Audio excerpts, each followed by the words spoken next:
అందరికీ నమస్కారం. ఒక్క విషయం ఆలోచించండి. ప్రపంచాన్ని నిలబెట్టేది పోరాటాలా లేక మౌనంగా భరించే నిలకడ?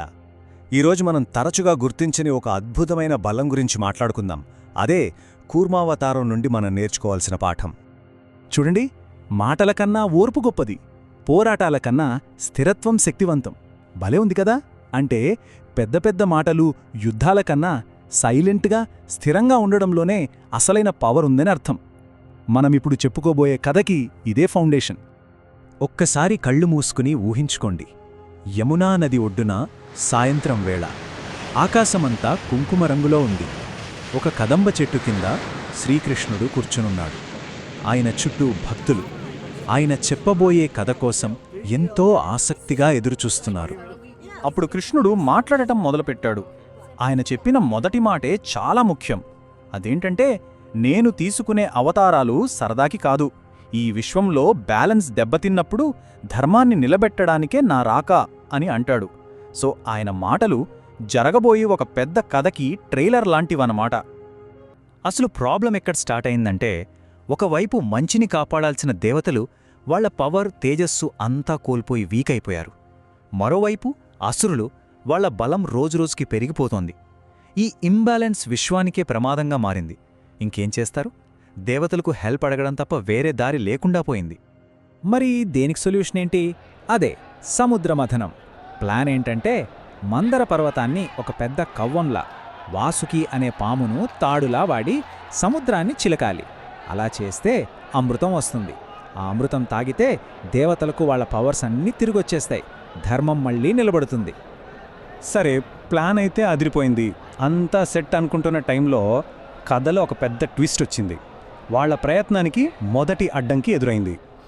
ఇక్కడ నుంచి అసలు డ్రామా మొదలవుతుంది. అనుకోనిది జరిగింది. కవ్వంలా వాడుతున్న ఆ పెద్ద మందర పర్వతం దాని బరువుకి నెమ్మదిగా సముద్రంలోకి మునిగిపోవడం స్టార్ట్ అయింది. వాళ్ల మొత్తం ప్లాన్కి బేస్మెంటే కూలిపోతోందన్నమాట.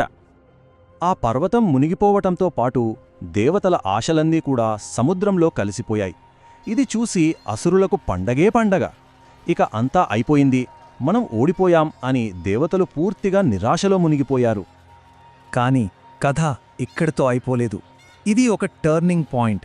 ఎందుకంటే ఇక్కడ కావాల్సింది ఫైట్ చేసే బలం కాదు, సైలెంట్గా భరించే శక్తి, ఒక డిఫరెంట్ కైండ్ ఆఫ్ పవర్.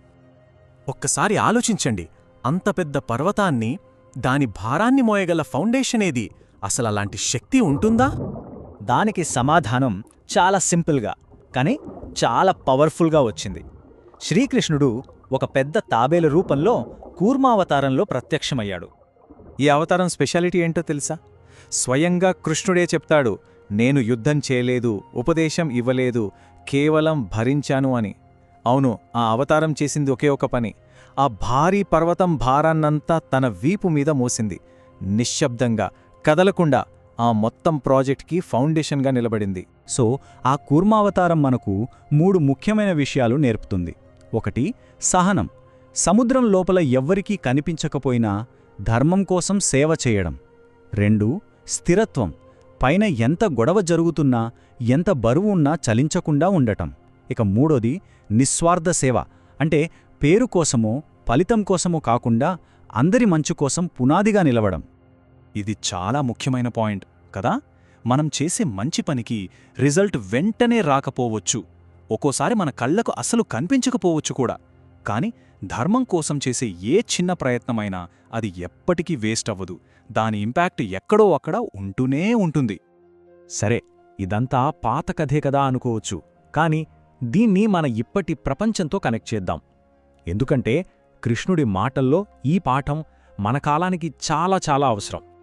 కృష్ణుడు చివరిగా ఏం చెప్పాడంటే, ఈ కలియుగంలో, అంటే మనమిప్పుడున్న కాలంలో తాబేలు లక్షణాలే మనకు అత్యంత అవసరం. ఎందుకంటే చుట్టూ చూస్తే మాటల హడావిడి, టెంపరరీ విజయాల ఆర్భాటమే కనిపిస్తోంది. కాని ఇలాంటి టైంలోనే సైలెంట్గా పనిచేయటం, స్థిరంగా నిలబడటం, ఫలితం ఆశించని ఓర్పు, ఈ కూర్మగుణాలే మనల్ని నిలబడతాయి. సో చివరిగా ఒక మాట, నిజమైన భక్తి అంటే ఏంటో తెలుసా? లోకానికి కనిపించాలని, పేరు రావాలని చేసేది కాదు. నీవు లోకానికి కనిపించకుండా ధర్మాన్ని మోస్తే అదే నిజమైన భక్తి. ఇదే కూర్మావతారం మనకిచ్చే గొప్ప సందేశం. शिवार्पणम्।